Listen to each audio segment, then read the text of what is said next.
Allohdan imkonsizdek tuyulgan narsani ham so'rang. Shunday deng.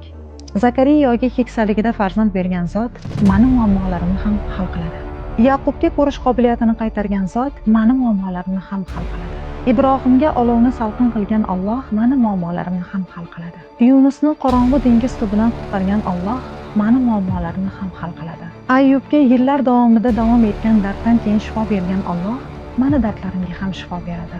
Muso uchun dengizni ikkiga bo'lgan Alloh mani oldimdagi yopiq eshiklarni ham ochadi. Maryamni yolg'izlikda o'z rahmati bilan asragan Alloh mani ham yolg'iz tashlab qo'ymaydi. Rasulimni sinovlarda yolg'iz tashlab qo'ymagan Alloh mani ham yolg'iz tashlab qo'ymaydi. Allohdan imkonsizdek tuyulgan narsani so'rang. Axir Alloh uchun saraton kasalligi nima bo'libdi? Alloh uchun millionlab qarz nima bo'libdi? Imkonsiz degan narsani o'zi nima? Haddingizdan oshib so'rang. Aqlingizga sig'magan narsalarni ham so'rang. Siz uchun imkonsiz ko'ringan narsa Alloh uchun birgina bu degan amr xolos.